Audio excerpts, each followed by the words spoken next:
বর্তমান কর্মব্যস্তময় প্রাত্যহিক জীবনে মানুষ কর্মস্থলে যাওয়ার সময় বাসার খাবার রেগুলার নিয়ে যেতে পারে না। ফলে ক্রমাগত বাইরের তেল ভাজা জাতীয় অস্বাস্থ্যকর খাবার আর ফাস্টফুড খাওয়ার কারণে শরীরের ওজন বেড়ে যায়। আবার কেউ কেউ ইচ্ছা করেই খাবার খায় না, খাবার খেতে তাদের ভালো লাগে না, অরুচি চলে আসে। ওজন কমানো অথবা বিভিন্ন কারণে কোনো একবেলা মানুষ না খেয়ে থাকে। তাছাড়া কম সময়ের চটজলদি ওজন কমানোর জন্য অনেকে উপায় খুঁজতে নেট মাধ্যমের বিভিন্ন আর্টিকেল কিংবা ইউটিউব নিয়ে ঘাটাঘাটি করে থাকেন। অনেকে কম বেশি ইন্টারমিটেন্ট ফাস্টিং বা দিনের একটা দীর্ঘ সময় কমপক্ষে 12 ঘন্টা না খেয়ে থাকেন। এই 12 ঘন্টা বা দীর্ঘ সময় না খেয়ে থাকলে শুধু শরীরই না, মস্তিষ্কের কার্যক্রমের কিছু পরিবর্তন ঘটে থাকে। সাম্প্রতিক এক গবেষণায় উঠে এসেছে চমকপ্রদ এক তথ্য। 12 ঘন্টা না খেয়ে থাকলেই মস্তিষ্কে যে শক্তিশালী অটোফেজি প্রক্রিয়া সক্রিয় হয়, আর এটি ক্ষতিগ্রস্ত কোষ পরিষ্কার করে স্নায়ু ক্ষয়জনিত রোগের ঝুঁকি কমাতে সাহায্য করে। প্রযুক্তি বিষয়ক ওয়েবসাইট টেক ফিক্সেটেড থেকে জানা যায়, ঠিক 12 ঘন্টা না খেয়ে থাকার পর মস্তিষ্কে সক্রিয় হয় অটোফেজি নামের এক বিশেষ প্রক্রিয়া, যা ক্ষতিগ্রস্ত প্রোটিন ও বিকল হয়ে যাওয়া অঙ্গাণু দ্রুত পরিষ্কার করে।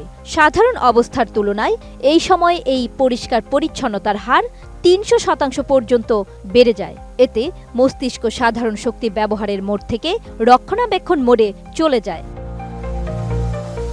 মোনালিসা হেভি ফ্লো 15 পিস প্যাকেটের সাথে 8 পিসের একটি প্যাকেট একদম ফ্রি।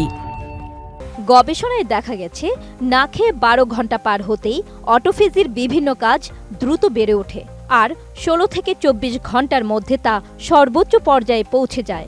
এই প্রক্রিয়াকে বলা হয় আণুবীক্ষণিক রিসাইক্লিং ব্যবস্থা। রক্তে গ্লুকোজের মাত্রা নির্দিষ্ট মাত্রার নিচে নেমে গেলে মস্তিষ্কের কোষগুলো শক্তি পাওয়ার জন্য নিজেদের ক্ষতিগ্রস্ত অংশ ভেঙে ব্যবহার করতে শুরু করে। একই সঙ্গে স্বাভাবিক বিপাকের সময় জমে থাকা বর্জ্যও পরিষ্কার করে। বর্জ্য অপসারণের এই একসাথে দুই কাজের কারণেই অনেকে দীর্ঘ সময় না খেয়ে থাকার ফলে মানসিক স্বচ্ছতা বা মনোযোগ বাড়ার অভিজ্ঞতা জানান।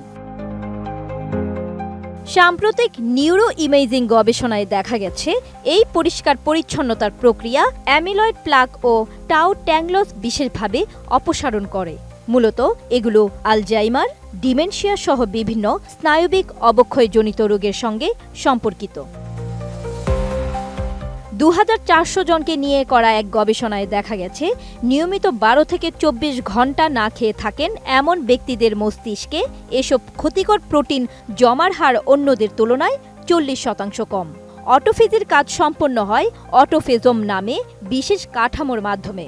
এরা ক্ষতিগ্রস্ত উপাদানগুলোকে ঘিরে ফেলে এবং পরে লাইসোজোম এ পাঠিয়ে ভেঙে ফেলে। না খেয়ে থাকার সময় এই কাজ আরও বেড়ে যায়।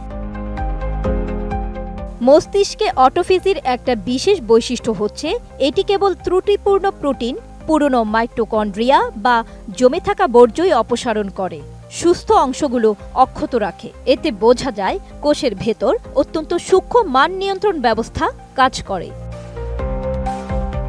জান্নাতুন Nahar Jerry, desk report, ATN news.